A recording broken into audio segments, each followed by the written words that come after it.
Now let's talk about transitions. What are transitions?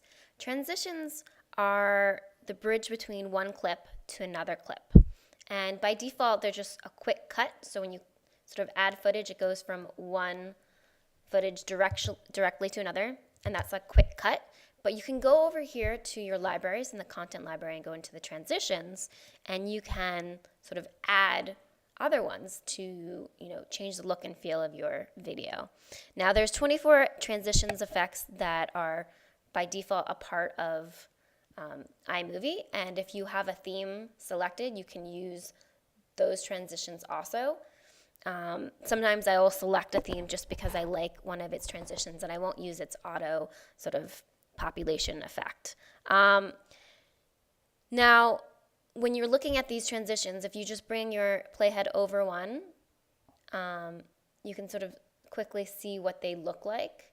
And remember, though, you don't want to do too many gimmicky ones because that can make your video look a little amateur.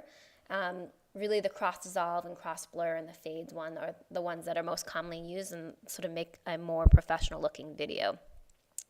The fade and cross dissolve transitions are standard, and fades are quite useful at the beginning and end of your project, as well as between clips to dip to black and white if you want to add some titles. To basically add a transition, it's super easy. All you do is you select it and you drag it to the place you want in between clips, wherever you want to put it. So if I want to put it here, boom, I put it there.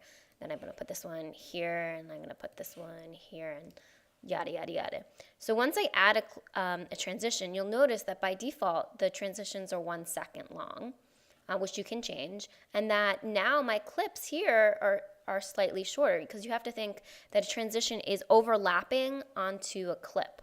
So when you're adding your clips and you want to add transitions, make sure you give yourself a little wiggle room at the end and the beginning of these clips, because your transitions will be taking away part of that clip. So if you want to make your clip longer, your transition longer or shorter, you just simply double click on it. And here you can change the duration of your clip and say I want all my transitions to be 3 seconds. I can apply to all, and that applies to every single one of these.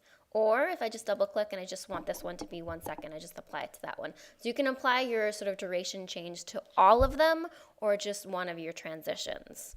So remember, a transition cannot be longer than half the length of the shorter clip on either side of it. So for example, if this was 2 seconds long, you couldn't have a 3-second transition, because remember that it's overlapping. It wouldn't be enough video clip for it to make a transition out of.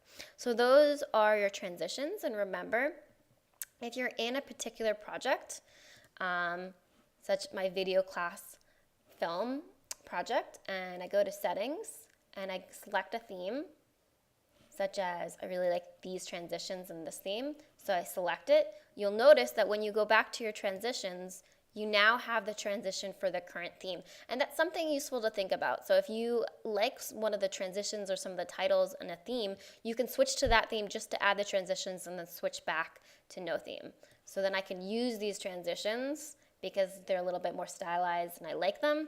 And then once I'm done using that one, I can go back to my project, go back to the settings, and then change the theme back to none. And then that's super easy to do, and that gives me a couple more, sort of a workaround for more options for transitions and titles.